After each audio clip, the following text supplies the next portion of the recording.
member of Pre-Legal Assistance Group or PLAG since 1980 and Movement of Attorneys for Brotherhood, Integrity, and Nationalism Incorporated or BINI. Both associations are human rights and public interest groups of lawyers. At this point, it is my honor to introduce the official spokesperson of the House Prosecution Panel. Please welcome Attorney Antonio Odi Z. Bukoy. Before we begin the question and answer, we will allow Attorney Bukoy to deliver his opening statement. Sir, you may please proceed. Maraming salamat at magandang umaga po sa inyong lahat. I want to set the tone nito pong interview sapagkat tayo ho ay nahaharap sa isang usaping pananagutan. Pero ito po ay hindi pangkaraniwan na usaping pananagutan. Ito po ay moral na usaping pananagutan. Ito po ay kaakibat sa natatanging proseso na hinaharap ng sambayanan. Ito po ay ang impeachment ng ating pangalawang Pangulo. Bakit ito natatangi? Sa kauna-unahang pagkakataon, sinakdal ang pangalawang pinakamataas na pinuno ng bansa sa pagbabanta sa buhay ng Pangulo, ng unang ginang at ng Speaker of the House. Hindi lang po ito pagbabanta. Inamin niya na kumontrata siya ng taong magsasakatuparan ng bantang ito. In other words, may kinontrata na siya na asasino o mamamatay tao. Natatangi rin dahil sa kauna-unahang pagkakataon, nasakdal din siya sa pangalawang artikulo, which is pandarambong ng kaban ng bayan or plunder. Natatangi because nasasakdal siya sa pangatlong artikulo, malbersasyon ng pananalapi ng bayan. Natatangi dahil siya ay nasasakdal sa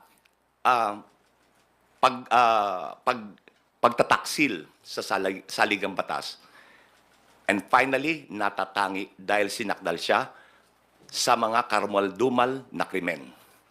Ngayon, ito pong paglilitis na ito, hindi lang po ang pangalawang Pangulo ang nasasakdal. Nasasakdal din po dito ang institusyon ng Senado bilang isang impeachment court. Nasasakdal din ang buong sambayanan na dapat ay buksan ang mga mata, makilahok sa proseso upang sa gayon ay matugunan ang mga pag-aagam-agam at mga katanungan.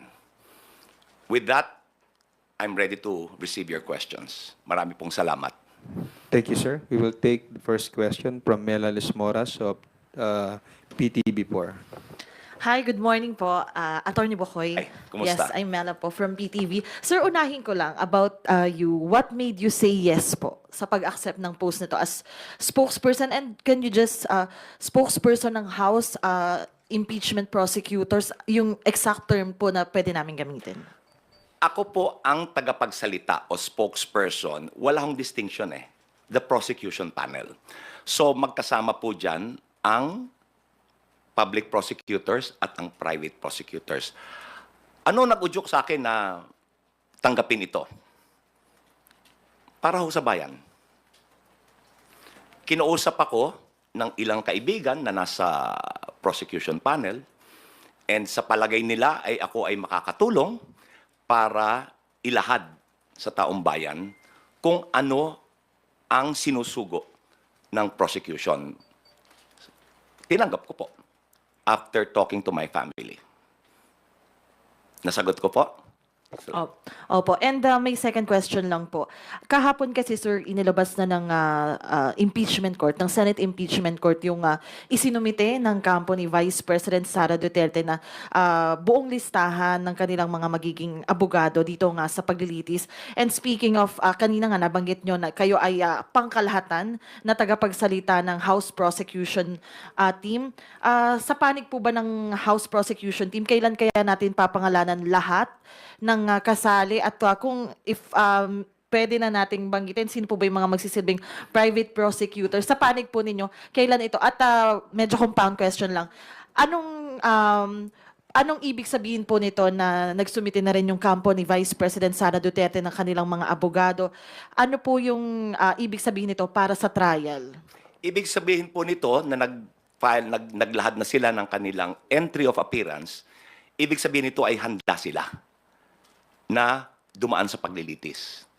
Ngayon, yung inyo pong isang pangalawang katanungan, kailan ho natin papangalanan yung mga private prosecutors? All in due time. Okay, thank you po. Thank you. Salamat din po. Thank you, Mela. Billy Vegas from Abante Politico, you're recognized. Attorney, magandang umaga po. Attorney, tanong ko lang, meron po ba kayong bayad doon sa Wala po. pagiging... Gaya po na sinabi ko, ako po ay pinakiusapan kung maaring tumulong. Hindi ko na po kinakailangan ng bayad. Para ho sa bayan to. Hindi ho bayad, bayan. Next question ko po. Attorney, do you think po ba yung utos ng second impeachment court na pasagutin yung 20th Congress na House kung gusto pa nilang ituloy yung impeachment trial ay admission na pwedeng tumawid, mag-crossover yung impeachment?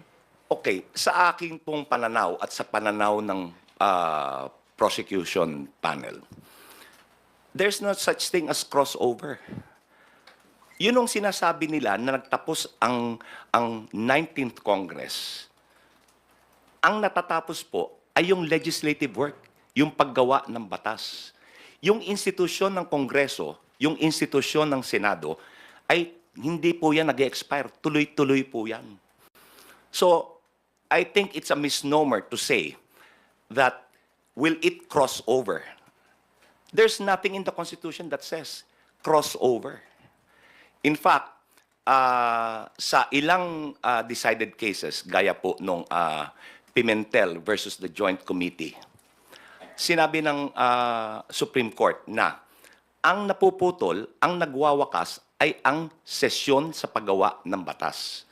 Hindi yung institusyon na nagsusurvive, tuloy-tuloy. Nasagot ko po ba? Thank you. Isa pa po. Last. Hypothetical question lang po. What if i-dismiss po ng Senate Impeachment Court yung complaint, ay yung case, nang hindi man na nag-hearing? Wala ho sa saligang batas yan. Yan ho ay betrayal. Yan ho ay hindi alinsunod sa ating saligang batas.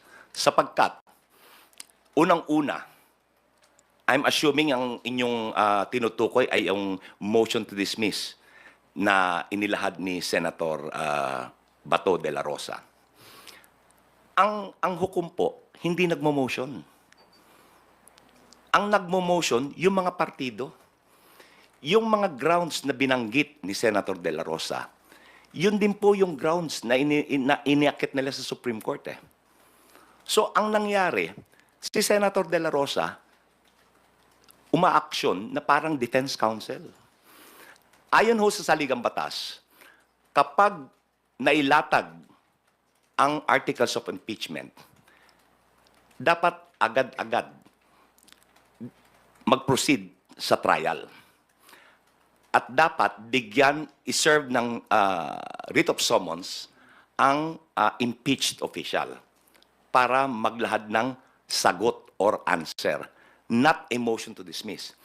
Kung yung nasasakdal ay hindi pwedeng maglahad ng motion to dismiss, di lalo na siguro yung hukom. Di po ba? Dahil ang sinabi po ng saligang batas, ang kapangyarihan ay to try and decide the case. To try, ibig sabihin po, ay maglitis. Pangalawa, ang ginamit po ng saligang batas na lengguwahe, trial shall forthwith proceed. Trial. Hindi ho sinabi ng saligang batas na ang kapangyarihan ay to hear and decide. Mas malapad po ang saklaw nung legal term na to hear.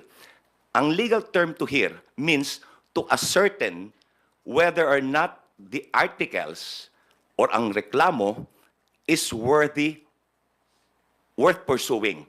In other words, may basihan ba yung sakdal? Hindi ho sinabi ng saligang batas to hear. Ang sinabi ng batas, to try and decide. Ganun ho ka-eksakto ang lengguwahe ng saligang batas ukol sa proseso ng impeachment. Thank you po. Salamat din sa tanong. Thank you, Billy. Let's proceed with the next questions from Tina Panganiban Perez of GMA7. Good morning po, sir. Good morning. Sir, prior to your appointment as spokes of the PROSEC panel, have you ever assisted them in any capacity? Meron na po akong ilang nasaluhan na meeting para ho malaman ko kung ano ang mensahe na ihahayag ko sa publiko. So, yes, nagkaroon na po ako ng partisipasyon. But not as a private prosecutor, sir. Hindi po ako private prosecutor. Opo. And meron po ba kayong update doon po sa binanggit ng prosecution panel na clarification na hihingin po nila sa Senate Impeachment Court about yung orders na ibinaba ng Senate Impeachment Court, pati po yung pag-remand sa articles? Within the next few days, ang prosecution panel ay magpa-file or maglalahad ng mga kaukulang pleading. Within the next few days, magkakaroon po ng paglalahad. Sir, clarification lang. That's a motion? Motion to what? It could be a motion or it could be a manifestation. Thank you po, sir. Either way, it is to clarify yun hong order. Thank you po. Thank you, Tina. Vivian Gulia from ABS-CBN2. Good morning, Attorney. morning. Opo. Can you confirm and may we know the reason? Base po sa reports ay the House of Representatives was furnished a copy of the notice of appearance ng pag-enter ng lawyers ni Vice President Sara Duterte ng kanilang entry of appearance, pero hindi po ito tendered, copy, refused to receive. Okay. Liliwanagin ko po hindi ko ho alam pa kung ano yung dahilan. Subalit, ang bottom line dito, wala ho naman nasaktan, walang damage eh. Because nung tinender nila yung service, nung entry of appearance, tender means you are constructively served. So, tanggapin o hindi, yun hong purpose was served. Because it was tendered. So, as if you received it. Pag tender po kasi, iniiwan yung dokumento. Kaya tender. Kaya naman tender kasi hindi nila inacknowledge na tatanggap nila. But nonetheless, gaya na sinabi ko, no harm, no foul. Wala hong nasaktan dito, walang naagrabyado. And as of today, hindi pa po ba naisusumite ng House yung at least the compliance for the first requirement of the Senate Impeachment Court to submit a certification that the impeachment proceedings against VP Duterte here at the House of Representatives were compliant with the Constitution, and won't it derail the process po, the trial? Hindi po. Sa katotohanan, nung huling session day ng Kamara, nagpasaho ng resolusyon alinsunod sa kautusan ng impeachment court. Pero nais ko rin pong banggitin, ngayon ho, hindi pa yan naisusumite, pero naipasa na po. Gaya ng nasabi ko kanina, in the next few days, magpa-file ho ng appropriate pleading ang House Prosecution Panel. Ngayon, ito pong ni-require, yung ni-require ho ng impeachment court na magsumite ng certification na hindi nilabag ng Kamara yung 1-year bar rule. Ito po ay surplusage sapagkat yun hong verified articles of impeachment, Yun na po yung hinihingi nilang sertifikasyon. Gaya po nung ruling ni Juan Ponce Enrile nung impeachment trial ng ating dating punong hukom ni dating Chief Justice Renato Corona. Ang sinabi po na ruling nun ng presiding officer ng impeachment court na kapag umabot na, kapag nailahad na ang articles of impeachment sa impeachment court, there is now attached to it the presumption of legality and regularity. Hindi na dapat pinagtatalunan. Ngayon, that is a precedent sa impeachment court. Nagtataka lang ako, bakit hindi yun sinunod ng kasalukuyang impeachment court?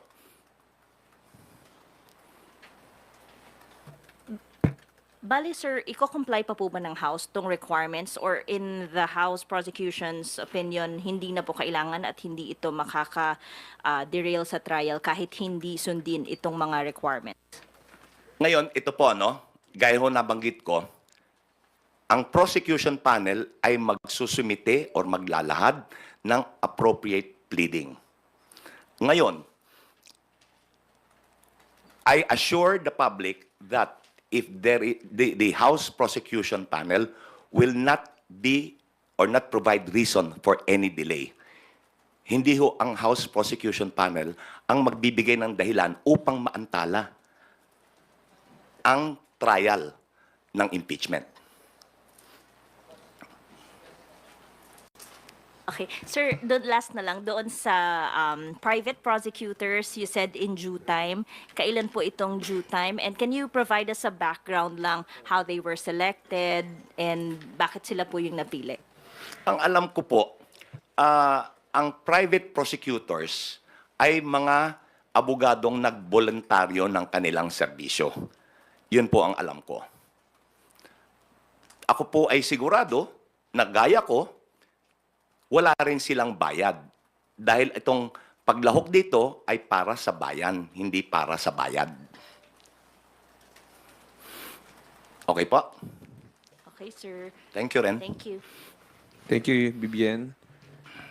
Elson Kismorio from Manila Bulletin. Hello, Attorney. Good morning. Hello. If we may talk about SP Chis Escudero for a minute. Apparently, former Chief Justice Renato Puno is saying na SP Escudero may have exercised grave abuse of discretion. Basahin ko po, sir, yung exchange dun sa interview kung Sige. saan sinabi ni ex-Chief Justice. So yun bang ginagawa ngayon ng Senate President? Pasok ba sa grave abuse of discretion? And then Puno said, yan naman po ang pag-aaral, hindi lamang ng PhilConsa. Yan din po ang sinasabi ng mga academicians, mga deans ng colleges of law, mga professors ng constitutional law, at mga iba't ibang commentaries na naririnig natin sa mga nakakaintindi at nakakaalam sa saligang batas. Your take po on this statement? Ako po ay sumasang-ayon sa sinabi ni Chief Justice Renato Puno. Sapagkat ang mga naging actuation and ruling ni Senate President Chis Escudero as the presiding officer of the impeachment court ay wala ho sa saligang batas yan. Kagaya po ng pag-remand. Hindi po ang pag-remand, ibig sabihin, yung lower court should reconsider. Gaya po na nabanggit ko kanina. Wala hong salitang remand sa impeachment. Hindi ho angkop ang remand sa impeachment. Yung remand ay para sa ordinaryong kaso, sa ordinaryong hukuman, but never sa impeachment court. As a follow-up, Attorney, I think SP Escudero is somewhat dismissive of PhilConsa just because the President is Speaker Romualdez. Tama. Your take po. I agree. Is that fair? Is that fair? That's Na- not fair. Because you judge the position based on the merit of what was said. Hindi yung personalidad. Sa palagay nyo ba, si Speaker, iba ho ang posisyon niya, iba ang posisyon, Presidente, Chairman ng PhilConsa. Sa palagay nyo, si Speaker Romualdez ay kayang impluwensyahan ang pag-iisip ni dating Chief Justice Puno? I don't think so. In much the same way that Chief Justice Puno will not and cannot influence the mindset of the Speaker of the House. So, my take is that the argument is based on the merit of the argument, not on the personality. Hindi po personality-based yan. Merit-based. Another one. Attorney, do you agree with SP Escudero's statement na parang the Senate impeachment court daw has no limit to what they can do, No? to what motion they can pursue? Hindi po. Meron pong limitasyon. Ang limitasyon ay ang ating saligang batas at ang kanilang sariling impeachment rules. Hindi po pwedeng porque you are sui generis, pwede mong gawin ang lahat ng gusto mo. Ang limitasyon po ay nasasaad sa ating saligang batas at sa kanilang sariling impeachment rules. In fact, kung yung impeachment rules po ay hindi alinsunod sa saligang batas, hindi rin po obra yun. So lalo na, yun sa kanyang statement na kaya niyang gawin, kaya nilang mag-order ng kahit na ano, mali po yun. Dapat alinsunod sa parameters na sinet ng saligang batas. Kung inyong tutunghayan, nakahiwalay po yung Article 11 do sa Article 6. Article 6 ho, tungkol sa trabaho ng paggawa ng batas. Yung Article 11 is for accountability. Very specific yung provision ng accountability. Very specific what the powers are. So hindi po pwedeng bardagulan to. Hindi pwede na kung anong gusto, yun ang gagawin. May limitasyon. Last na po, promise. Sige. Ah, May promise pa. then, ano yun? Totoo yan, ha? You've already called out Senator De La Rosa kanina po, no, for being like partisan kasi Yes. nag-file na motion. Pero hindi lang naman po siya yung perceived na partisan doon sa Senate impeachment court. So are you worried about that? Ganito po, ano? We will give them the benefit of a doubt. Sapagkat, alam po naman nila yung batas eh. Alam nila kung anong ginagawa nila eh. Nanumpa sila that they will administer impartial justice. Ngayon, tignan po natin kung talagang tutuparin nila yung pinanumpaan nila to deliver impartial justice. The cold neutrality of an impartial judge. Tignan natin. Talagang promise, huli na yan, ano? Okay. Thank you, Elson. Okay, Milky Ergonan from DCRH. Good morning, Attorney Bukoy. Gandang maga po. Can you, how do you describe the composition of the defense team? Kilala ko po yung mga name partners dyan dahil we are contemporaries sa UP College of Law. Ginagalang ko ang kanilang kakayanan. And I think the Vice President is in good hands. Okay. Nabanggit nyo, sir, nabanggit ni Elson at nasagot nyo rin about the biases of some of the senator judges. So, hindi ba at this point ay sasabihin ng prosecution team to, kumbaga, ay mag-inhibit yung ilan na perceived na kakampi ng vice-presidente? Ganito po yan, ano? Sa impeachment po, even sa regular courts, but lalong-lalo na sa impeachment, yun hong inhibition or recusal is personal to the judge. Kung gusto niya, ayaw niyang bumitaw, nasa sa kanya yan. Pero sa regular courts po, there are specific grounds for recusal. Okay? Pag hindi ho covered nung specific grounds sa recusal, as in relationship, familial ties, yun ho, mandatory. Pero other than those, if ang ground ay perceived bias, yan po ay personal na desisyon ng hukom. Ngayon sa impeachment po, yan po ang umiiral na kalakaran. It is personal to the judge concerned. Ngayon, tanong, kami po ba ay hihingi ng recusal ng mga perceived bias ng mga hukom? Pinag-uusapan po yan. Subalit, kung ito ay magiging dahilan para maantala, siguro isang tabi na lang yan. Anyway, ilalahad ang ebidensya, ipapakita sa mga hukom, makikita ng publiko, nasa sa kanila yan. Kung kahit na malakas ang ebidensya, mag-aakwit pa rin sila, sinong huhusga? Ang bayan. So, meaning, Attorney Bukoy, if ever, hindi nyo ipipilit na mag-inhibit sila. Pero pwede bang sabihan na hindi sila magbigay ng mga statements, kumbaga ay panig kay Vice President Okay. Sara?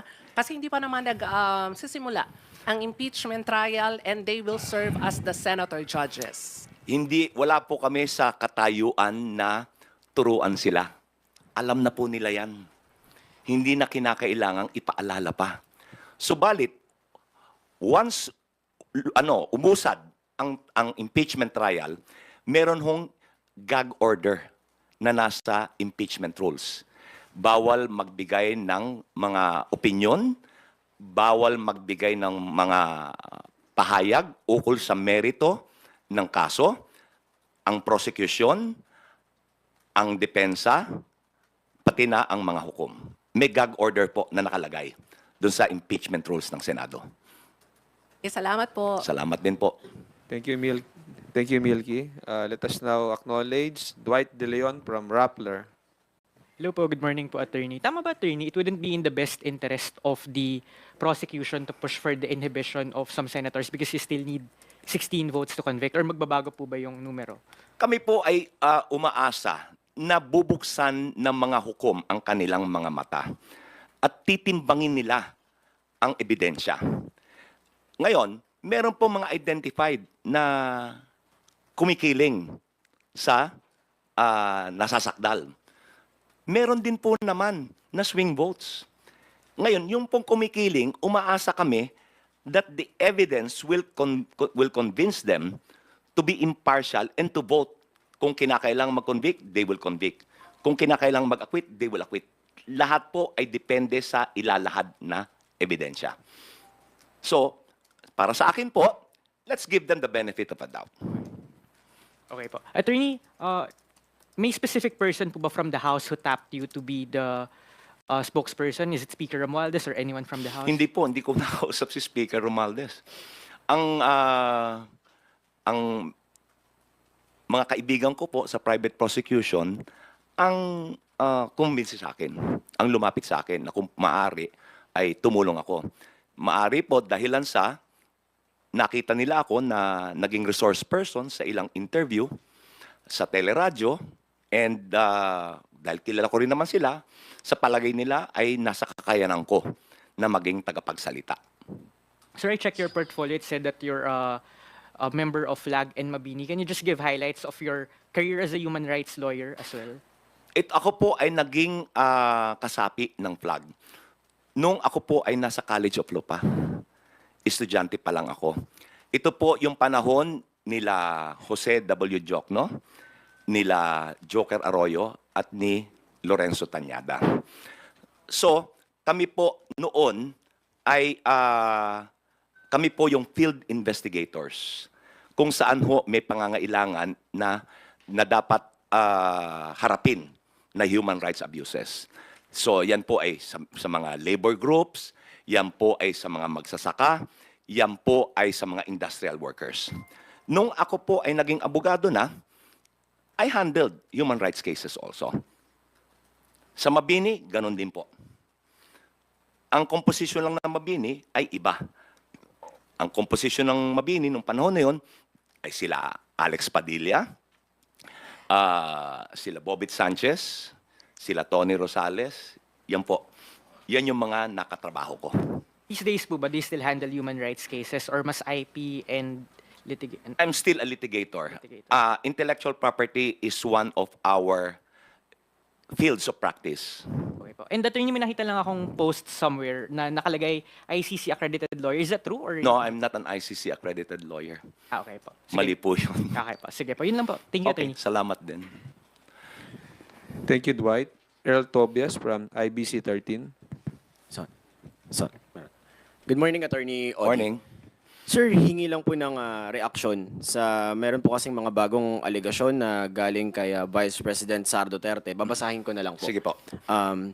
We all know that, first, the congressmen did not read the articles of impeachment. Second, many of them receive a budget or many in exchange for their signature. Ang context po nito o ang tanong ay parang allegedly, sinasabi ni VP Sara Duterte na hindi muna binasa ng 215 lawmakers yung impeachment case bago ito pirmahan. What do you make of this po?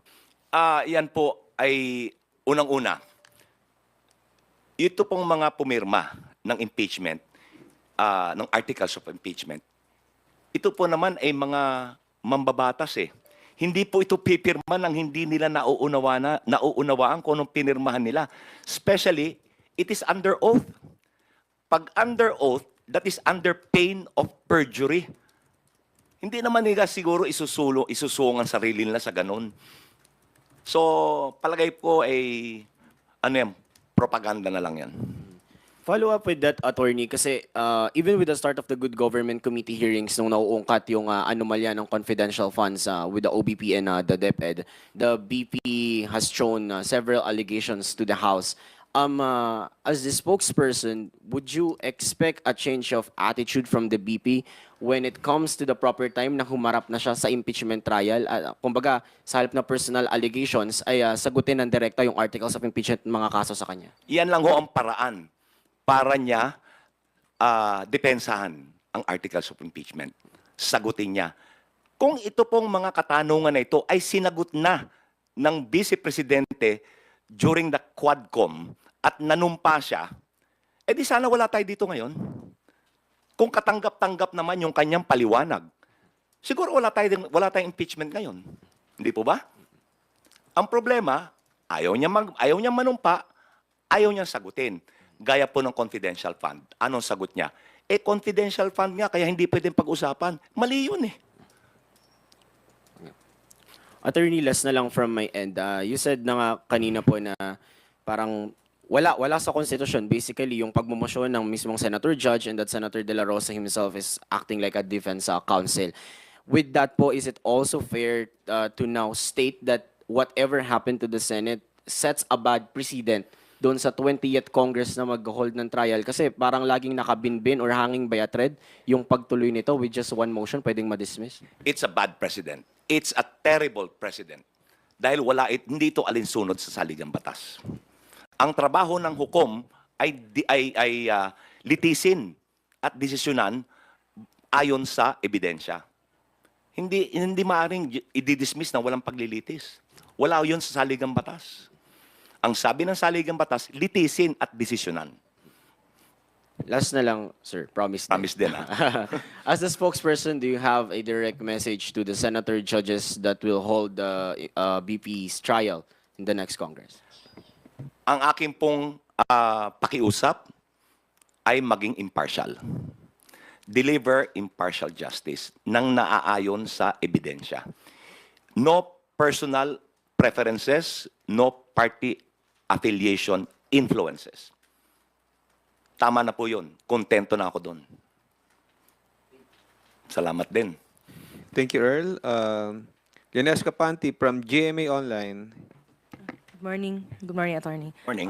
Sir, yung sa about the counsel, the defense counsel of the vice president, is there any legal impediment on the part of the House?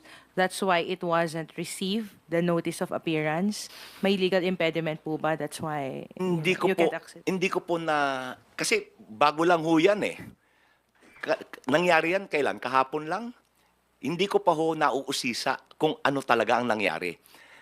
Ngayon, hindi ko alam kung may impediment, kaya hindi tinanggap, or kung ano ang dahilan kung bakit hindi tinanggap. Gaya po ng nasabi ko kanina, no harm, no foul. Dahil yung service of the of the entry of judgment was tendered. So as if it was received. Wala hong danyos. Thank you, sir. Salamat. Follow up lang po. Promise din, I Puro didn't say promise. Okay. Just one follow-up question. Can you just explain? You mentioned a while ago that the House and the Senate both are continuing bodies; they are constant. Can you just drive the point that why this impeachment trial can cross to the 20th Congress? Because the other camp is always saying, arguing that, the composition of the 19th Congress that endorsed this complaint is not exactly the composition of the 20th Congress. Gaya po ng nasabi ko kanina, ang institusyon does not expire. Gaya po yan sa collegial body, no? Collegial body meaning judges composed of more than one. Kahit na ho magpalit yung mga hukom doon, hindi naman back to square one yung paglilitis eh. Tuloy-tuloy po yan. Ganon din po ang impeachment court. It doesn't matter what the composition is because the institution survives. It does not expire. It is the legislative function that expires. Thank you po, sir. Kala ko magpa-promise ka. Thank you, Lenesca. Big Simintak from Net25. Magandang umaga po, Attorney. Magandang umaga. Attorney, doon sa panimulang salita po ninyo, natatangi lahat itong nangyayari, maging yung article of impeachment, maging yung nasasakdal, maging yung impeachment court, sui generis. Pero sinabi nyo rin na yung maging ng sina Chief Justice Puno, maging ang Pelconsa, maging sa inyong panig mismo, ay tila nagkakaroon ng pagmamalabis. Batay na rin sa sinabi ni Senate President Escudero na walang limit kung ano yung gusto nilang gawin. Ang tanong ko po, sa ganitong mga pagmamalabis na napupuna ng mga legal luminaries diyan sa impeachment court na maaring lumalabag sa saligang batas, sino po ang pwedeng sumawata at pwedeng magpapigil o magtuwid sa impeachment court? Kung meron pong pagmamalabis, gaya nung sinabi ni Chief Justice Puno, abuse of discretion. Under the expanded jurisdiction of the Supreme Court, sila ang pwedeng mag-awat. Subalit, hindi po garantisado na ang Supreme Court will assume jurisdiction because they will respect ito po, no? Pwede silang manghimasok, pwede nilang sabihin na ito ay pagmamalabis. Although, ang nagipong kalakaran, the Supreme Court will respect the internal rules and yung kalakaran ng Senado as an impeachment court. Pero sa sagot sa tanong ninyo, tanging ang Supreme Court po. Kung merong mag-aakyat nito, kung merong dudulog sa kanila para humingi ng ruling sa pagmamalabis na ito. Sino po kayang partido ang pwedeng dumulog? Kahit sino po 'yan. Kung ang tingin po ng defense may pagmamalabis na lugi sila o na agrabyado sila. Ngayon, sa prosecution po, depende. Although ang prosecution, pwede pong it can be a recourse available for the prosecution. Okay. Last na lang din po, promise po. Sabi po ninyo, at saka nung ipadala ng House of Representatives yung article of impeachment sa Senado, naninindigan ng prosecution team na mayroong presumption of legality and regularity ng article of impeachment. Pero pagdating po nung ma-constitute ang impeachment court, ang desisyon ng impeachment court under SP Chisis Escudero as presiding officer, niremand po nila yung impeachment, article of impeachment. At noong huling araw po ng sesyon ng 19th Congress before the CNJ adjournment, nagpatibay sila sa plenaryo ng isang motion or resolution not to accept the remanded article of impeachment. Ang tanong ko po, dahil sa nangyaring yun, with the presumption of regularity pero ni-remand, ano po ang status ng article of impeachment? Kaya ko natanong yan, attorney, kasi maging sa panig ng depensa, mukhang si Vice President Sara Duterte ay nagre-refuse to answer the summons of the impeachment court dahil ang paninindigan nila ano ang kanilang sasagutin kung yung mismong article of impeachment ay questionable. Hindi po. Hindi po nagpasa ng resolusyon ang Kamara na huwag tanggapin. In fact, nagpasa sila ng resolusyon certifying that the articles of impeachment did not violate the one-year bar rule. Ngayon, kung sinasabi po ni Sara Duterte na wala siyang sasagutin dahil ang articles ay binalik. Hindi po naman ibig sabihin nito na yung articles patay na. May sasagutin pa rin siya. Nandyan yung articles eh. Kaya nga sinabi nga ng Senado, ng impeachment court, buhay na buhay ang impeachment proceedings. Because nandyan pa rin yung articles. Ang hiningi lang ay ang certification, yung remand. Yung sinasabing remand, gaya ng nabanggit ko kanina, hindi po angkop ang remand sa impeachment proceedings. Yan po ay angkop sa mga regular courts. So, yung articles po, nandyan pa rin. Sagutin niya. Ngayon, kung ayaw niyang sagutin, bakit? Another delay. Hindi po ba? Kung talaga siya ay seryoso na linisin ang kanyang pangalan, hindi ba sabi nga niya, I want a bloodbath, I want a trial. Hindi dapat sagutin niya para walang delay. Sa ganitong paraan, malilinis niya ang kanyang pangalan. Clarification lang, attorney, kasi aside from doon sa resolution, may motion na inapprove sa plenary na hindi nila tatanggapin muna yung remanded article of impeachment. So ano ang magiging implikasyon noon sa panig ng impeachment court? Dahil, kaya sumagot si SP Escudero na whether they like it or not, they should comply with the order of the impeachment court. So nung hindi tinanggap ng plenary yung article of impeachment, ano ang implikasyon? By plenary, you mean plenary ng House of Representatives? Yes, sir. Wala pong ganong resolusyon. Meron po. Wala. My motion. The first is the resolution, and then may motion po sa plenary not to accept the remanded article of impeachment. Wala pong resolution to that effect. Motion. May motion lang. Ngayon, So what is the implication of that motion when the plenary approved the motion not to accept the remanded article of impeachment? wala pong ganon. In fact, ang paninindigan ng plenaryo ay issue the certification. Kaya po, nabanggit ko, within the next few days, magpa-file po ng appropriate pleading. Walang inaprubahan na motion na huwag tanggapin. Huwag tanggapin. Yun ang sinabi ni Senate President Escudero ay bilang kasagutan sa isang tanong na paano po kung hindi tatanggapin ng plenaryo. Anong sagot niya? Hindi, dapat sumunod sila kasi kami ang husgado.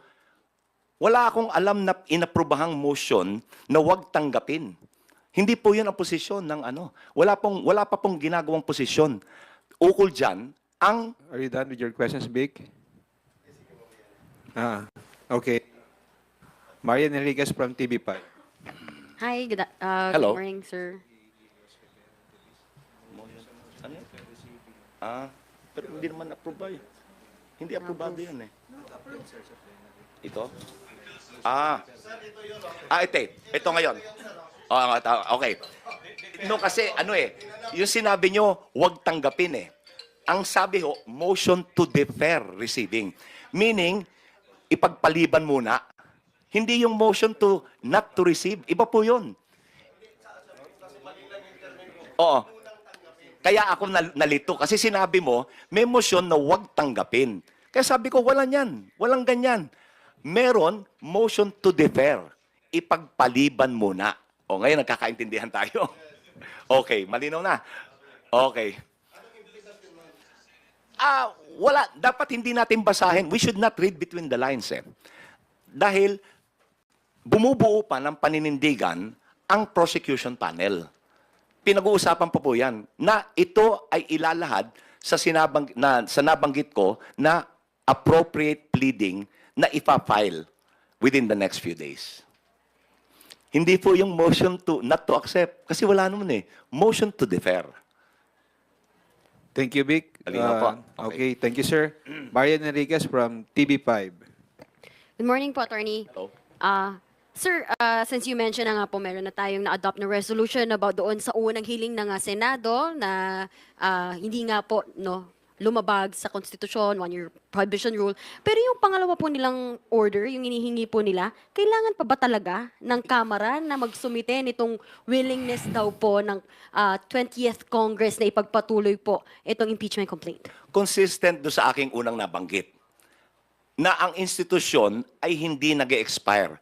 Ang nag-expire ay ang paggawa ng batas. Hindi po dapat kinakailangan pang magkaroon ng attestation or affirmation na gusto pa ng ika-20 Kongreso na ipagpatuloy. Dahil yan, nakalatag ng articles It is not an option to withdraw it. Dahil tapos na po yung constitutional duty ng Kamara nung transmit yung articles of impeachment. Hindi na po pwedeng bawiin yun. So, sa madalit sabi, it is not an option. Tuloy-tuloy na po yan. And besides, paano magko-comply ang 20th Congress? Hindi pa convened. It's a surplusage. So sir, even if yun nga, you're saying na hindi nga talaga kailangan yan, so hindi na rin natin na kumbaga ihintayin yung 20th Congress. Isasama nyo na rin po ba yan dun sa clarification? And Yes. maninindigan kayo, hindi talaga kayo magpapasa nito? I-clarify po. Kaya nga, doon sa ilalatag na motion for clarification, diyan ho isasaad ang paninindigan ng prosecution. Diyan ho ilalahad. Antayin lang ho natin yon. Sa susunod na mga araw, ilalabas na rin yan. Sir, last na lang on my end, kasi nabanggit niyo po, member na kayo ng Free Legal Assistance Group. Oo. Bata pala, estudyante pa lang kayo. Na-meet niyo po yung mga kilalang nationalists ng mga senator bigate na yan, mga lodi, Senator Jose Jokno, Lorenzo Tañada. You mentioned kanina, Joker Arroyo. Kamusta, sir? Anong feeling nung na-meet niyo sila? Meron ba silang mga lessons sa impart sa inyo, Ang aking pong kaalaman bilang Pagdating po sa issue ng impeachment, sa magiging kahihinatnan po ng trial and of course yung masasabi po ng public, yung perception ng public about the impeachment trial. So ano po kaya pwede maging impact nun, especially sa social media, marami pong kumakalat na mga fake information, sir? Kaya ho, merong isa sa batas against fake news. Meron hong samahan yung movement against disinformation. Ang target po niyan, among others, ay yung mga fake media productions, gaya po ng AI. Kung alam po ni Senator De La Rosa na fake yun, he's propagating a lie. The message doesn't matter. If the source is fake, how can you rely on the message? Hindi po ba? Kung polluted yung source, edi polluted yung message. So, pure propaganda. It only emphasizes the bias. Last na lang po, sir, promise. Okay. Ito naman Naging byword sa atin, promise. Sir, pero kung na-share po yun ni Senator Bato and kanina sabi po ninyo, umaasa kayo na bubuksan po yung mga mata ng senator judges dun po sa impeachment trial. Once na na-present yung evidence, paano po yun? Like this, sabi, it doesn't care. Well, if he doesn't care, then huhusgahan siya ng bayan. Pagtakbo niya sa susunod, hindi na siya iboboto. It's political suicide. Hindi po ba? Salamat din. Thank you, Haji. The floor is now given to Dominic Flores from Philippine Star Online. Hello, good morning po, attorney. Morning. Na-mention niyo po kanina na meron nga pong gag order under the Senate rules. Pero ang sinabi po kasi ni SP Cheese ay kailangan pa raw po mag-file ng motion or mag-issue ng motion before the impeachment court and for them to address that, like the senator judges will address it there. But do they really have to issue a motion? Hindi na po kailangan dahil nasa impeachment rules na nila. Hindi na kinakailangang make the obvious obvious. Hindi po ba? Nasa rules na nila eh. Hindi na kinakailangan mag-issue ng order, ng gag order. Dahil it is built into the rules of the Senate as an impeachment court.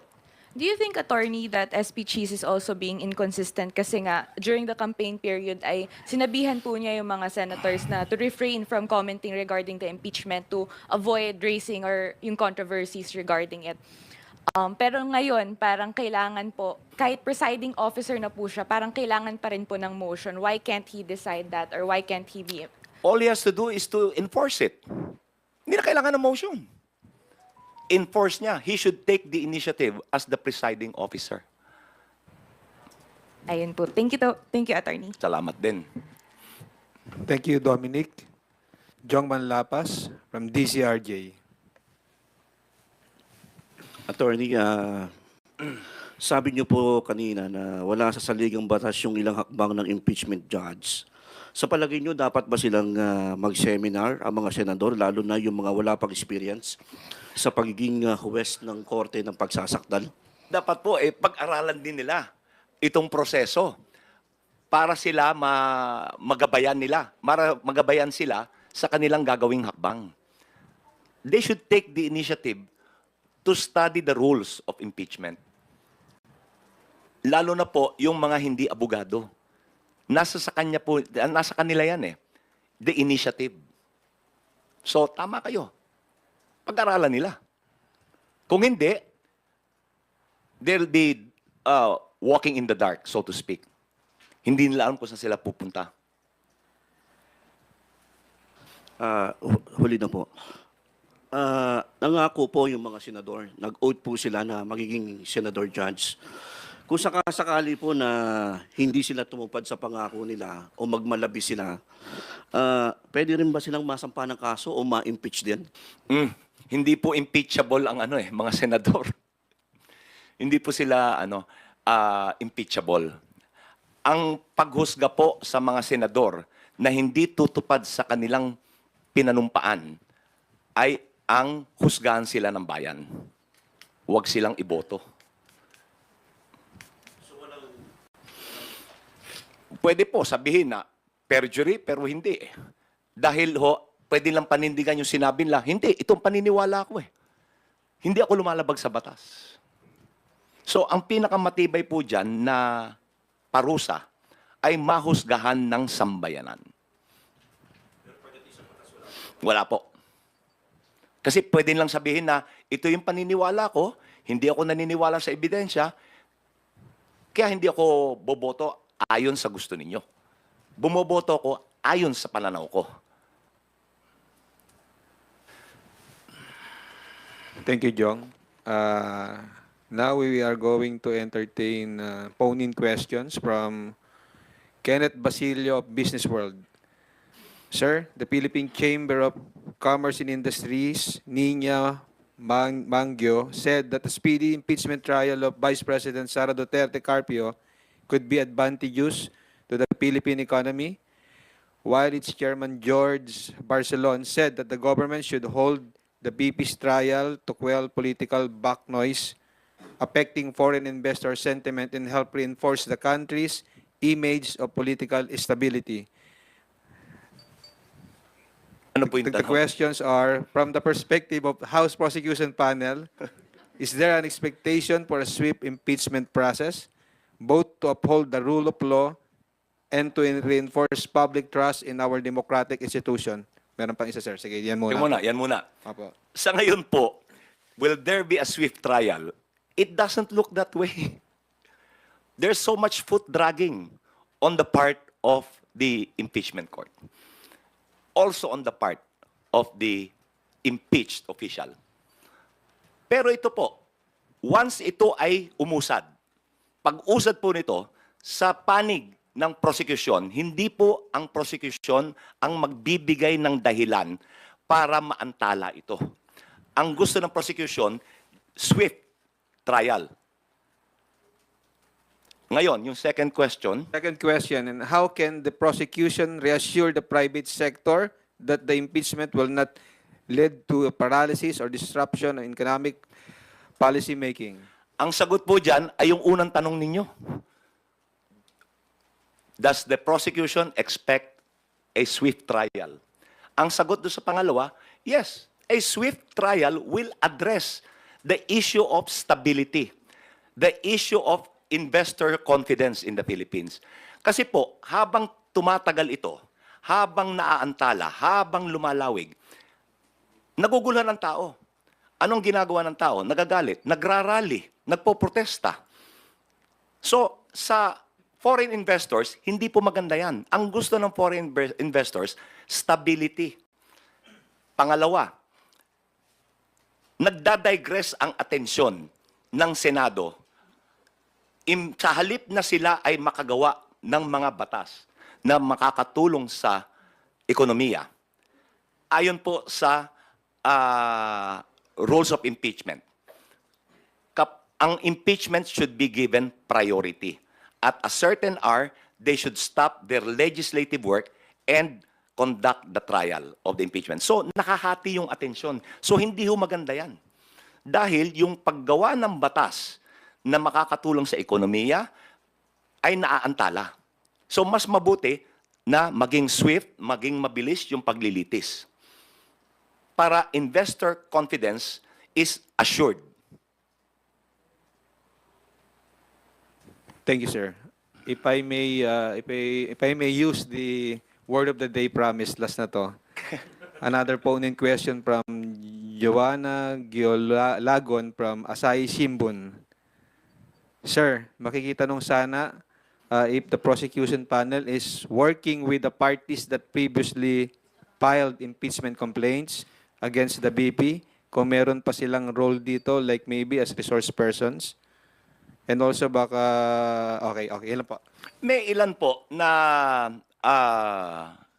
kalahok sa mga naunang impeachment complaints, dun sa tatlo. May ilang kalahok ho dyan na kasama sa prosecution panel.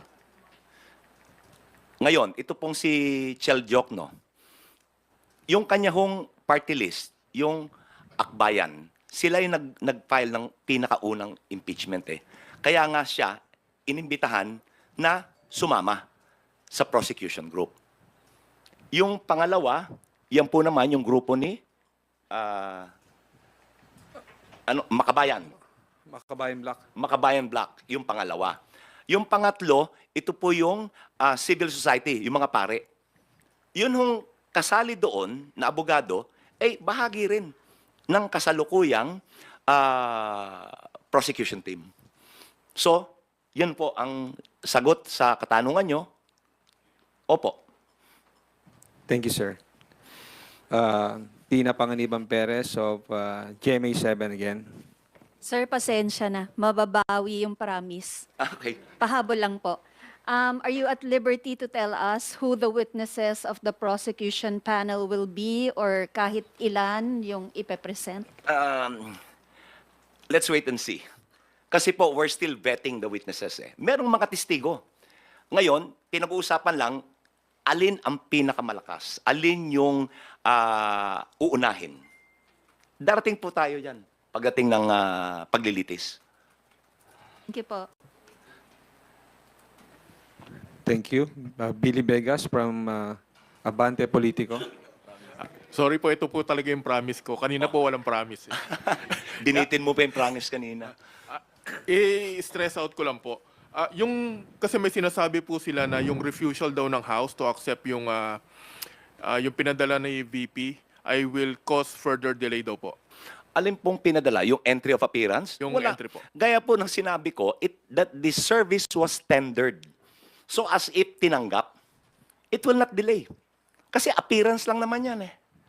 Pinapaalam lang sa prosecution, pati sa impeachment court, kung sino yung mga abogado niya. Wala pong delay yan. Thank you, BD. And before we conclude our press conference, we will give the floor again to Attorney Bukoy for his closing remarks. Sir? Oh. Ito po ang aking habilin. Sino ba ang takot na ilabas ang katotohanan? Sino po ang takot? E di yung may itinatago. Yung may itinatagong katiwalian, may itinatagong kamalian. Sa usaping patungkol sa proseso, walang higit na mahalaga kundi ang suyurin at hanapin ang katotohanan. The delay or suppression of the desire to know the truth becomes even more palpable. It becomes more compelling the longer that you delay or suppress the desire to know the truth. So, magmatsyag po tayo. Obserbahan natin yung proseso.